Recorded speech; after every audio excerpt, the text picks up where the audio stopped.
Hello students, आप सभी का हमारे यूट्यूब चैनल पर स्वागत है। आज की क्लास में हम पढ़ने वाले हैं विशेषण के बारे में पढ़ेंगे। तो आइए स्टूडेंट्स, हम हमारी आज की क्लास स्टार्ट करते हैं। परिभाषा: वे शब्द जो संज्ञा और सर्वनाम की विशेषता बताते हैं, संज्ञा और सर्वनाम की विशेषता बताते हैं, विशेषण कहलाते हैं। जैसे अच्छा, बुरा, मोटा, पतला, काला, गोरा, लाल, पीला आदि। तो वे शब्द जो संज्ञा और सर्वनाम की विशेषता बताते हैं वे विशेषण कहलाते हैं। चलिए आगे देखिए। विशेषण जिसकी विशेषता बताता है, विशेषण जिसकी विशेषता बताता है वह कहलाता है विशेष्य। और विशेषण की विशेषता बताने वाले शब्द, अब यहाँ पे देखिए, विशेषण की विशेषता बताने वाले शब्द क्या कहलाते हैं? प्रविशेषण। क्या कहलाते हैं? प्रविशेषण कहलाते हैं। उदाहरण देखिए, वह लड़का बहुत अच्छा है। वह लड़का बहुत अच्छा है। लड़का, अच्छा और बहुत। लड़का क्या है? विशेष है। अच्छा क्या है? विशेषण है। और बहुत क्या है? प्रविशेषण है। तो वह लड़का बहुत अच्छा है, लड़का है विशेष, बहुत है प्रविशेषण और अच्छा है विशेषण। चलिए आगे देखिए। विशेषण के 4 भेद होते हैं। विशेषण के 4 भेद। 4 भेद कौन कौन से हैं? सार्वनामिक विशेषण, गुणवाचक विशेषण, संख्यावाचक विशेषण और है लास्ट में परिमाणबोधक विशेषण। परिमाणबोधक विशेषण। चलिए अब हम इन सभी को डिटेल में पढ़ते हैं। तो आइए देखिए इसे। सार्वनामिक विशेषण, पहला क्या है? सार्वनामिक विशेषण। वह सर्वनाम जो विशेषण का कार्य करता है। वह सर्वनाम जो विशेषण का कार्य करता है सार्वनामिक विशेषण कहलाता है। किसका कार्य कर रहा है? विशेषण का कार्य कर रहा है, वह सार्वनामिक विशेषण कहलाता है। जैसे वह सो रहा है। वह सो रहा है। वह लड़का सो रहा है। अभी यहाँ पे क्या है? वह सो रहा है और यहाँ पे वह लड़का सो रहा है। यहाँ पे बताया नहीं, कोई भी सो रहा है, लेकिन यहाँ पे क्या, लड़के के बारे में बात हुई कि लड़का सो रहा है। नोट देखिए यहाँ पे, जब किसी वाक्य में सर्वनाम के बाद, जब किसी वाक्य में सर्वनाम के बाद कोई संज्ञा आती है, किसके बाद आ रही है? सर्वनाम के बाद कोई संज्ञा आती है, तो वह सर्वनाम संज्ञा की विशेषता बताने का कार्य करता है, सार्वनामिक विशेषण कहलाता है। वह सर्वनाम क्या कर रहा है? संज्ञा की विशेषता बताने का कार्य कर रहा है, सार्वनामिक विशेषण कहलाता है। जैसे देखिए, यह आदमी चोर है ना? यह आदमी चोर है। तो क्या हो रहा है? सर्वनाम संज्ञा की विशेषता बताने का क्या कर रहा है? कार्य कर रहा है, वह सार्वनामिक विशेषण कहलाता है। तो अभी हमने क्या पढ़ा? सार्वनामिक विशेषण। चलिए अब हम सेकंड पढ़ते हैं, गुणवाचक विशेषण। अभी हमने पढ़ा सार्वनामिक विशेषण, अब दूसरा है गुणवाचक विशेषण। चलिए देखिए, वे शब्द जो संज्ञा या सर्वनाम के गुणों का बोध कराते हैं। किसके? संज्ञा और सर्वनाम, संज्ञा या सर्वनाम के गुणों का बोध कराते हैं, गुणवाचक विशेषण कहलाते हैं। गुणवाचक विशेषण कहलाते हैं, संज्ञा या सर्वनाम के गुणों का बोध कराते हैं। जैसे देखिए, कालबोधक, पहला है इसका कालबोधक, रंगबोधक, दशाबोधक, गुणबोधक और आकार बोधक। ये है पूरे कि काल, रंग, दशा, गुण और आकार। चलिए इनका देख लेते हैं। कालबोधक में क्या आता है? नया पुराना। रंगबोधक में कलर लाल पीला। दशाबोधक में कैसा है वो? मोटा पतला। गुणबोधक में उसका कैसा व्यवहार होता है, कैसा रहता है? तो अच्छा बुरा।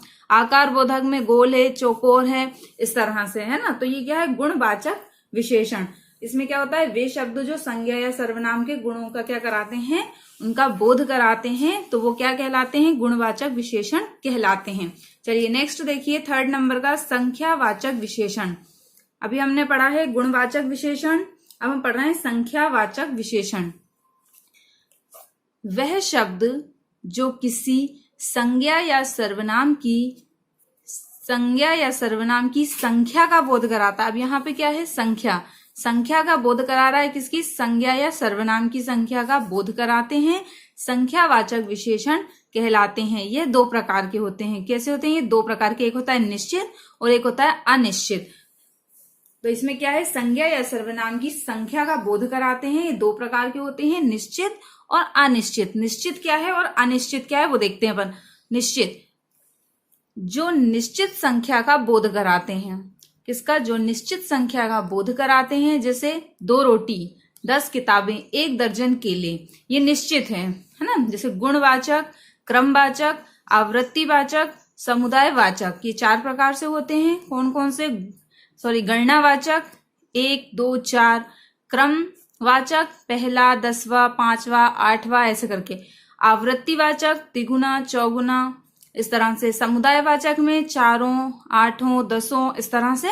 तो ये कितने? 4 होते हैं, गुणवाचक, गणनावाचक, क्रमवाचक, आवृत्तिवाचक और समुदायवाचक। इसमें क्या हो रहा है? निश्चित संख्या का बोध कराते हैं ये। चलिए, ये था हमारा निश्चित संख्यावाचक। अब हम पढ़ रहे हैं अनिश्चित संख्यावाचक। दूसरा है इसका अनिश्चित संख्यावाचक। संख्यावाचक का सेकंड है अनिश्चित संख्यावाचक। जो निश्चित संख्या का बोध नहीं कराते। निश्चित संख्यावाचक में निश्चित संख्या का बोध करा रहे थे, यहाँ पे निश्चित संख्या का बोध नहीं कराते हैं। जैसे कुछ, कई, सब कुछ। कुछ आदमी चले गए, कई लोग आए थे। कुछ निश्चित नहीं है, सब कुछ अनिश्चित है। सब कुछ समाप्त हो गया। क्या समाप्त हुआ? कुछ पता नहीं है, इसलिए सब कुछ समाप्त हो गया। तो ये था अनिश्चित वाचक संख्यावाचक। और अभी इससे पहले पढ़ा हमने निश्चित वाचक। ये सब आते हैं संख्यावाचक विशेषण में। अब नेक्स्ट है हमारा परिमाण बोधक विशेषण। नेक्स्ट क्या है? 4th नंबर का परिमाण बोधक विशेषण। इससे पहले हम 3 पढ़ चुके हैं। कौन कौन से? सार्वनामिक, गुणवाचक और संख्यावाचक। अब चौथा है परिमाण बोधक विशेषण। वे शब्द जो संज्ञा एवं सर्वनाम के परिमाण का बोध कराते हैं। किसके? संज्ञा और सर्वनाम के परिमाण का बोध कराते हैं। यह 2 प्रकार के होते हैं ना। जैसे निश्चित परिमाण बोधक और अनिश्चित परिमाण बोधक। जैसे हमने थोड़ी देर पहले पढ़ा संख्यावाचक बोधक में, संख्यावाचक में विशेषण में, वो भी 2 प्रकार के होते थे, निश्चित और अनिश्चित। इसमें भी निश्चित और अनिश्चित आएगा, तो इसमें परिमाण बोधक आएगा, है ना। चलिए, तो हम देख लेते हैं हमारा निश्चित परिमाण बोधक। जो निश्चित परिमाण का बोध कराते हैं। किसका? निश्चित परिमाण का बोध कराते हैं। जैसे 10 किलो घी, निश्चित है कि 10 किलो घी, 2 किलो चावल। और अनिश्चित परिमाण बोधक में क्या है? जो अनिश्चित परिमाण का बोध कराते हैं। जैसे थोड़े से चावल, निश्चित नहीं है कुछ भी, कितने? थोड़े से। और बहुत घी या कम घी, तो ये अनिश्चित है। निश्चित में क्या है? 10 किलो घी है, ये निश्चित है कि इतना घी है। और 2 किलो चावल निश्चित है। लेकिन अनिश्चित परिमाण बोधक में क्या है? थोड़े से चावल कितने भी हो सकते हैं। और बहुत घी कुछ भी हो सकता है, थोड़ा या ज्यादा।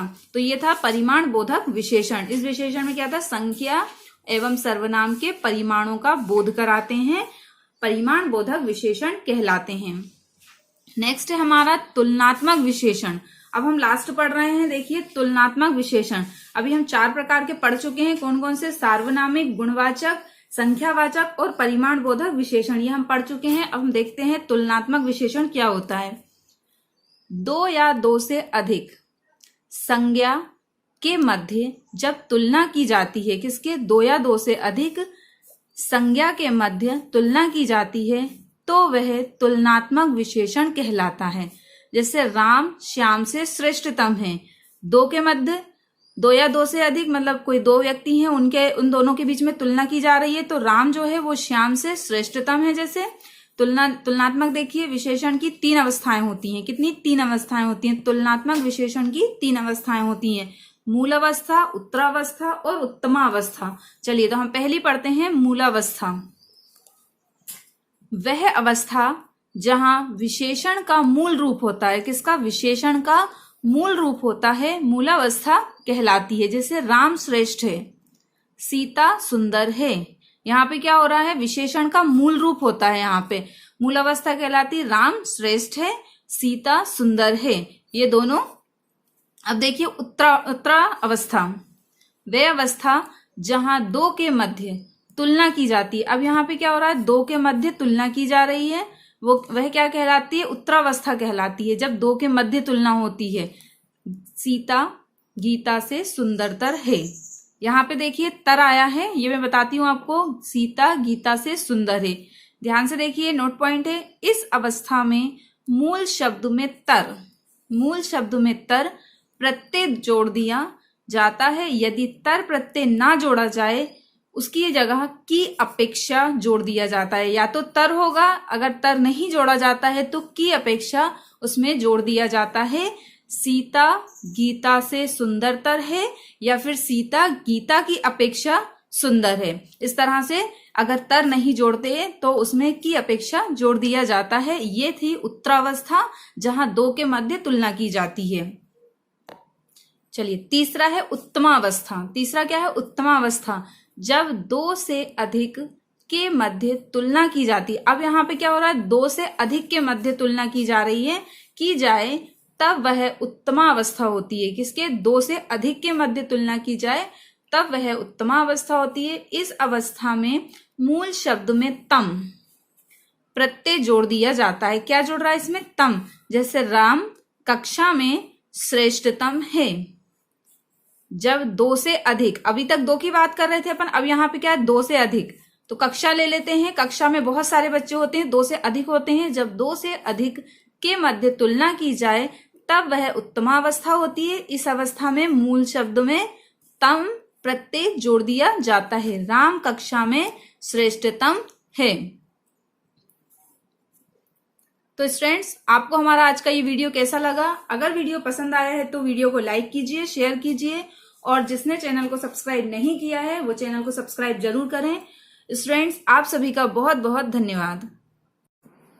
हेलो स्टूडेंट्स, आप सभी का हमारे यूट्यूब चैनल पर स्वागत है। आज की क्लास में हम पढ़ने वाले हैं विशेषण। विशेषण के बारे में पढ़ेंगे। तो आइए स्टूडेंट्स, हम हमारी आज की क्लास स्टार्ट करते हैं।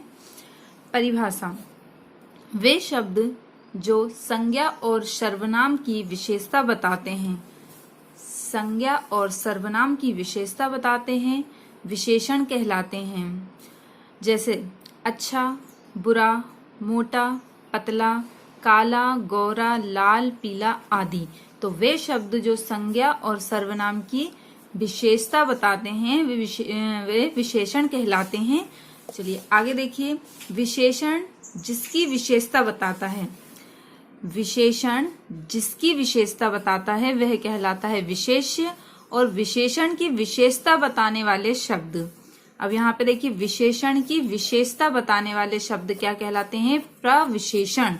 क्या कहलाते हैं? प्रविशेषण कहलाते हैं। उदाहरण देखिए, वह लड़का बहुत अच्छा है। वह लड़का बहुत अच्छा है। लड़का, अच्छा और बहुत। लड़का क्या है? विशेष है। अच्छा क्या है? विशेषण है। और बहुत क्या है? प्रविशेषण है। तो वह लड़का बहुत अच्छा है, लड़का है विशेष, बहुत है प्रविशेषण, और अच्छा है विशेषण। चलिए आगे देखिए। विशेषण के चार भेद होते हैं। विशेषण के चार भेद। चार भेद कौन कौन से हैं? सार्वनामिक विशेषण, गुणवाचक विशेषण, संख्यावाचक विशेषण, और है लास्ट में परिमाण बोधक विशेषण। परिमाण बोधक विशेषण। चलिए अब हम इन सभी को डिटेल में पढ़ते हैं। तो आइए देखिए इसे। सार्वनामिक विशेषण। पहला क्या है? सार्वनामिक विशेषण। वह सर्वनाम जो विशेषण का कार्य करता है। वह सर्वनाम जो विशेषण का कार्य करता है सार्वनामिक विशेषण कहलाता है। किसका कार्य कर रहा है? विशेषण का कार्य कर रहा है, वह सार्वनामिक विशेषण कहलाता है। जैसे वह सो रहा है। वह सो रहा है। वह लड़का सो रहा है। अभी यहाँ पे क्या है? वह सो रहा है, और यहाँ पे वह लड़का सो रहा है। यहाँ पे बताया नहीं कोई भी सो रहा है, लेकिन यहाँ पे क्या? लड़के के बारे में बात हुई कि लड़का सो रहा है। नोट देखिए यहाँ पे, जब किसी वाक्य में सर्वनाम के बाद, जब किसी वाक्य में सर्वनाम के बाद कोई संज्ञा आती है। किसके बाद आ रही है? सर्वनाम के बाद कोई संज्ञा आती है, तो वह सर्वनाम संज्ञा की विशेषता बताने का कार्य करता है, सार्वनामिक विशेषण कहलाता है। वह सर्वनाम क्या कर रहा है? संज्ञा की विशेषता बताने का कार्य कर रहा है, सार्वनामिक विशेषण कहलाता है। जैसे देखिए, यह आदमी चोर है ना? यह आदमी चोर है। तो क्या हो रहा है, सर्वनाम संज्ञा की विशेषता बताने का क्या कर रहा है, कार्य कर रहा है, वह सार्वनामिक विशेषण कहलाता है। तो अभी हमने क्या पढ़ा, सार्वनामिक विशेषण। चलिए अब हम सेकंड पढ़ते हैं गुणवाचक विशेषण। अभी हमने पढ़ा सार्वनामिक विशेषण, अब दूसरा है गुणवाचक विशेषण। चलिए देखिए, वे शब्द जो संज्ञा या सर्वनाम के गुणों का बोध कराते हैं, किसके, संज्ञा और सर्वनाम, संज्ञा या सर्वनाम के गुणों का बोध कराते हैं, गुणवाचक विशेषण कहलाते हैं। गुणवाचक विशेषण कहलाते हैं, संज्ञा या सर्वनाम के गुणों का बोध कराते हैं। जैसे देखिए, काल बोधक, पहला है इसका काल बोधक, रंग बोधक, दशा बोधक, गुण बोधक और आकार बोधक। ये है पूरे कि काल, रंग, दशा, गुण और आकार। चलिए इनका देख लेते हैं। काल बोधक में क्या आता है, नया पुराना। रंग बोधक में कलर लाल पीला। दशा बोधक में कैसा है वो, मोटा पतला। गुण बोधक में उसका कैसा व्यवहार होता है, कैसा रहता है, तो अच्छा बुरा। आकार बोधक में गोल है, चौकोर है, इस तरह से, है ना। तो ये क्या है, गुणवाचक विशेषण। इसमें क्या होता है, वे शब्द जो संज्ञा या सर्वनाम के गुणों का क्या कराते हैं, उनका बोध कराते हैं, तो वो क्या कहलाते हैं, गुणवाचक विशेषण कहलाते हैं। चलिए नेक्स्ट देखिए, थर्ड नंबर का संख्यावाचक विशेषण। अभी हमने पढ़ा है गुणवाचक विशेषण, अब हम पढ़ रहे हैं संख्यावाचक विशेषण। वह शब्द जो किसी संज्ञा या सर्वनाम की संख्या का बोध कराता है। अब यहाँ पे क्या है, संख्या का बोध करा रहा है, किसकी, संज्ञा या सर्वनाम की संख्या का बोध कराते हैं, संख्यावाचक विशेषण कहलाते हैं। ये दो प्रकार के होते हैं। कैसे होते हैं ये, दो प्रकार के, एक होता है निश्चित और एक होता है अनिश्चित। तो इसमें क्या है, संज्ञा या सर्वनाम की संख्या का बोध कराते हैं। ये दो प्रकार के होते हैं, निश्चित और अनिश्चित। निश्चित क्या है और अनिश्चित क्या है वो देखते हैं अपन।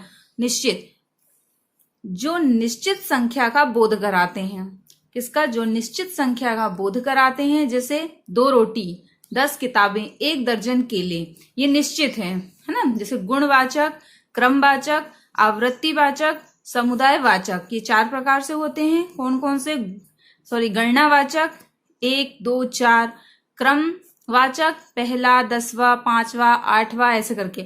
आवृत्तिवाचक तिगुना, चौगुना, इस तरह से। समुदायवाचक में 4, 8, 10, इस तरह से। तो ये कितने, 4 होते हैं, गुणवाचक, गणनावाचक, क्रमवाचक, आवृत्तिवाचक और समुदायवाचक। इसमें क्या हो रहा है, निश्चित संख्या का बोध कराते हैं ये। चलिए ये था हमारा निश्चित संख्यावाचक। अब हम पढ़ रहे हैं अनिश्चित संख्यावाचक। दूसरा है इसका अनिश्चित संख्यावाचक। संख्यावाचक का सेकंड है अनिश्चित संख्यावाचक। जो निश्चित संख्या का बोध नहीं कराते।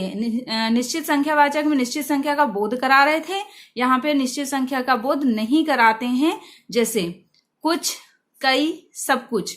कुछ आदमी चले गए, कई लोग आए थे। कुछ निश्चित नहीं है, सब कुछ अनिश्चित है। सब कुछ समाप्त हो गया। क्या समाप्त हुआ, कुछ पता नहीं है, इसलिए सब कुछ समाप्त हो गया। तो ये था अनिश्चित वाचक संख्यावाचक। और अभी इससे पहले पढ़ा हमने निश्चित वाचक। ये सब आते हैं संख्यावाचक विशेषण में। अब नेक्स्ट है हमारा परिमाण बोधक विशेषण। नेक्स्ट क्या है, 4th नंबर का परिमाण बोधक विशेषण। इससे पहले हम 3 पढ़ चुके हैं, कौन कौन से, सार्वनामिक, गुणवाचक और संख्यावाचक। अब चौथा है परिमाण बोधक विशेषण। वे शब्द जो संज्ञा एवं सर्वनाम के परिमाण का बोध कराते हैं, किसके, संज्ञा और सर्वनाम के परिमाण का बोध कराते हैं। यह 2 प्रकार के होते हैं ना। जैसे निश्चित परिमाण बोधक और अनिश्चित परिमाण बोधक। जैसे हमने थोड़ी देर पहले पढ़ा संख्यावाचक में विशेषण में, वो भी 2 प्रकार के होते थे, निश्चित और अनिश्चित। इसमें भी निश्चित और अनिश्चित आएगा, तो इसमें परिमाण बोधक आएगा, है ना। चलिए तो हम देख लेते हैं हमारा निश्चित परिमाण बोधक। जो निश्चित परिमाण का बोध कराते हैं, किसका, निश्चित परिमाण का बोध कराते हैं। जैसे 10 किलो घी, निश्चित है कि 10 किलो घी, 2 किलो चावल। और अनिश्चित परिमाण बोधक में क्या है, जो अनिश्चित परिमाण का बोध कराते हैं। जैसे थोड़े से चावल, निश्चित नहीं है कुछ भी, कितने, थोड़े से। और बहुत घी या कम घी, तो ये अनिश्चित है। निश्चित में क्या है, 10 किलो घी है, ये निश्चित है कि इतना घी है। और 2 किलो चावल निश्चित है। लेकिन अनिश्चित परिमाण बोधक में क्या है, थोड़े से चावल कितने भी हो सकते हैं। और बहुत घी कुछ भी हो सकता है, थोड़ा या ज्यादा। तो ये था परिमाण बोधक विशेषण। इस विशेषण में क्या था, संख्या एवं सर्वनाम के परिमाणों का बोध कराते हैं, परिमाण बोधक विशेषण कहलाते हैं। नेक्स्ट है हमारा तुलनात्मक विशेषण। अब हम लास्ट पढ़ रहे हैं, देखिए तुलनात्मक विशेषण। अभी हम 4 प्रकार के पढ़ चुके हैं, कौन कौन से, सार्वनामिक, गुणवाचक, संख्यावाचक और परिमाण बोधक विशेषण, ये हम पढ़ चुके हैं। अब हम देखते हैं तुलनात्मक विशेषण क्या होता है। 2 या 2 से अधिक संज्ञा के मध्य जब तुलना की जाती है, किसके, 2 या 2 से अधिक संज्ञा के मध्य तुलना की जाती है तो वह तुलनात्मक विशेषण कहलाता है।